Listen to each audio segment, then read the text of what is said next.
The Invisible Orange, Canadian independent concert promoter, presents orangEzine Video Ball. Here we are with Cam from Spell. Hello, Cam. Hey, how's it going? Thanks for having me on the show. Yeah, thanks for coming here. My pleasure. Pleasure is ours. Just can you give us a quick introduction? Yeah, so my name's Cam. My band is Spell. I sing lead vocals and I play bass and I do most of the songwriting, although we all write the songs together. And we've just got a new album out and it's right here. It's called Opulent Decay. It's our third album. It's on Omen Records from England. And yeah, we're really proud of it. You mentioned Bad Omen is from England, the label, right? So then, how was it working for that with them? Yeah, totally. Bad Omen Records, we like them a lot. So it's founded by Will Palmer, who's the bassist in Angel Witch, which is a band we respect enormously, of course. And after we put out the first record, our first record, which is called the Full Moon Sessions, we were kind of, we were talking about that one we put out with a label called Hard and Heavy Records, which is a friend of ours, Inti from Toronto. And, it's just a very small label, but it was great to work with him, although, it wasn't a huge production of any kind. But we were thinking about, for the next record, we want to see if we can shop it around to some labels that we respect a lot. And we kind of made a little short list of our favorite labels, just kind of based on the bands we like. So at the very top of that list was Bad Omen Records. Nice. Because of, some of our favorite bands like Witch Hazel just got signed by Bad Omen, and Satan Satyrs also just put out a record on Bad Omen. And as it were, just after we made that list, like maybe a month later, I got an email one day from Will, and he says, "Hey, are you guys doing another album? Would you like to do it with us?" And we were so excited. So yeah. So he beat you, like they call you first. Yeah. Like that. Yeah, they called us. That's amazing. Yeah. That's good. 2015. Let's go back to that time. Where was the band at that point? Let's see. In the summer of 2015, we all moved in together into a farmhouse in Richmond. Just kind of this big property with this really rundown farmhouse, and the reason we moved out there was so we could set up all of our band gear and just rehearse every day. Yeah. So we lived there together for about a year, and we rehearsed every day, sometimes twice a day. Will that be about the time where you mentioned you went from like imitating your idols to like finding your sound? Yeah, that was kind of the time when we Yeah. wrote all the songs for the second album, and we became much better players during that time because we practiced every day all the time. And we'd come home from work or whatever, and all we'd talk about was the band. How can we make it better? We worked together working for the Covenant Festival. That's right. At Yeah. that time, like here in Vancouver, it was like the first edition, very small, and it was like very varied lineup too. Like That was the first Covenant, I think, wasn't it? It was the very first one. Yeah, at the Hindenburg, and Hindenburg, yeah. Yeah, we loved it because the Hindenburg. I mean, it's definitely got it's not existent anymore, but it had its weird problems. But for all that, it was a cool spot. And I loved it because there was like different floors with different types of shows going on at the same time. And there's like this weird sex dungeon up in the back corner. But the sightlines were great. Everyone could see the main stage. And we played, and it was we actually had a ton of fun that show because we'd been rehearsing like crazy. And most of the songs we played that night were the first time we played the songs off that were going to become our second album. So it was all brand new material that became For None and All. And then right after that played Christian Mistress, who was another super cool band. Yeah. Christian Mistress was on that same night. Yep. It was kind of the heavy metal night as opposed to like the death metal night and like the like a black metal night, the goth night or whatever. Yeah. Who else played at the heavy metal night? Was it maybe it was Order of the Solar Temple? Was it? It was all good though. Yeah, no, it was. I think you have a very extensive vinyl collection, right? Like yeah. I've got a couple thousand records at least. Oh my God, yeah. I just had a garage sale a couple days ago, and I gave away 400 records for free.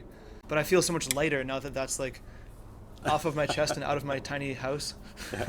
That influence in you trying to like put like this is very well packaged, right? And then it's 180 grams. Like it sounds amazing. So. We always listen to music on vinyl. We always, go home after work and put on like a record and listen to the entire thing. I do that instead of watching a movie. Or maybe it's like you put on a record and then you go and make dinner.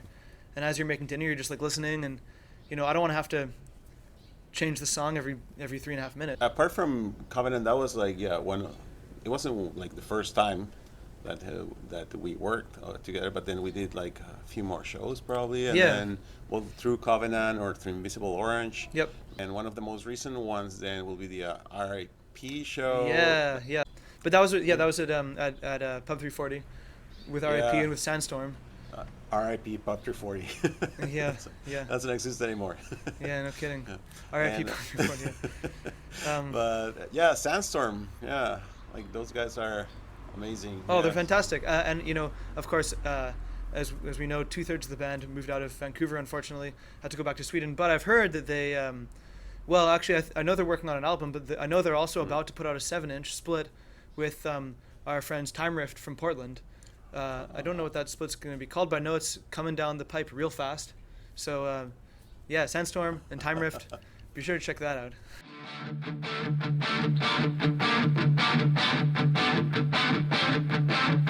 Something's got a hold of me, driving me insane.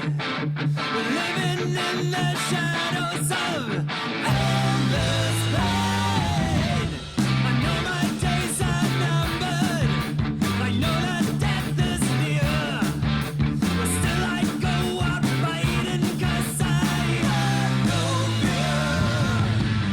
In the night, stay alive. That was a really, really fun show. So solid. Like, just with the 3 bands, and we had a packed house. I remember. Well, Sandstorm, R.I.P., Ripped It.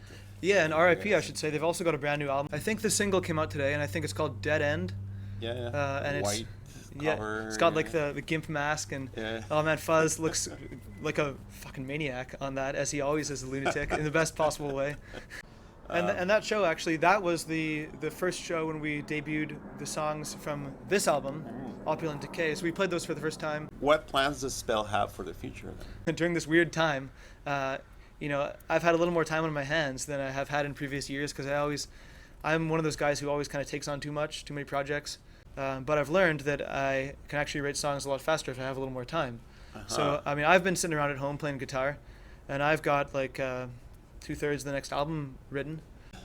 Let's go back to Opulent Decay then. You already have a few videos out. I think the first one you released was for Psychic Dad. That's right, yeah. Is it? That one we filmed with our pal Sean Edwards, and yeah, we rented out this big like studio room and just had the whole thing filled with flashing lights and fog, and I had no idea what it was going to look like. We talked about the concepts a lot before going in.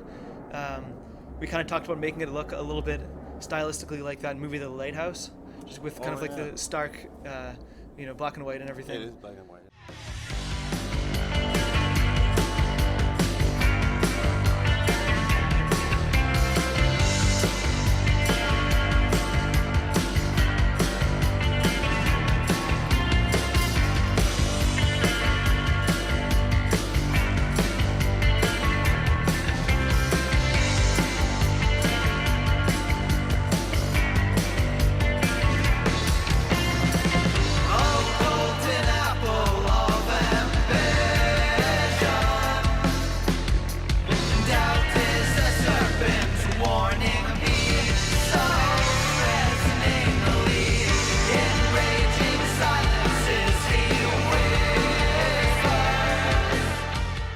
The way I've set up the lyrics to that song is it kind of I tried to make it not too like on the nose, but it's like it gives you each argument for sort of why you should give up and why you shouldn't try to create any more art, why it's why you'll never be as good as your heroes, and why you can't present anything worthwhile. But then I've tried to set it up so built into each argument is kind of the reason why it fails. So for me, it was sort of empowering and cathartic to write that song, and I spent more time on those lyrics than any other ones on this record. You have the video for the song Deceiver. Yeah, so we went out to a secret location to film that one, a special place that we found out about, and that song is it goes with the theme of the album Opulent Decay. It's kind of as a serpent who's kind of bragging about all this different types of wealth that he has. Like, he's found the secret to eternal life. He's found this powerful knowledge. He's found like this huge treasure, and he's kind of bragging about it. But he's at the same time he's kind of like he's impotent. He's not able to actually do anything. And then at the end, I've got this little bird who flies by and says, "Oh, well, like you've got all that wealth and power. Too bad you can't fly, and too bad you can't sing. What are you going to do with it?" So to make the video match, we went out to these locations that were supposed to represent these different types of like wealth and power kind of in their like decaying forms. Like we went to this church, this ancient church that was totally collapsed and destroyed.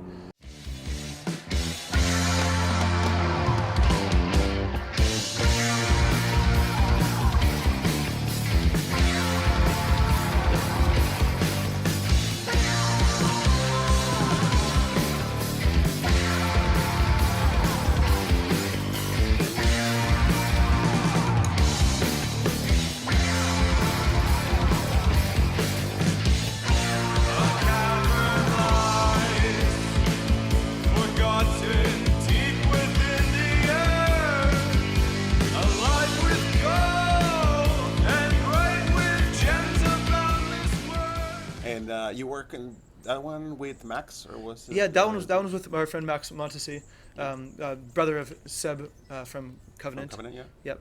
And yeah, he did a fantastic job on that. Like once again, we had no idea what it was going to look like, and we just kind of, got up at 5 a.m. to drive out to this obscure location.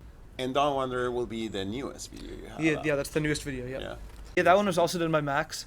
It was cool for this album because it was the first time we kind of had all of our ducks in a row, and we were able to like release the singles leading up to the release of the album. That song is kind of about I guess it's about, I feel like people are in our society are kind of afraid of suffering, and there's so many ways in which we just kind of look for comfort and for our lives to be easier, but the song is kind of looking for the ways in which some small amounts of suffering can actually be empowering, or can create something beautiful. Like the mother's pain when she gives birth to the child, or the father's struggling to put food on the table, or like an athlete who's running every day to become stronger. Things like this that are painful, but you shouldn't be afraid of, because these are the things that bring us value in our lives.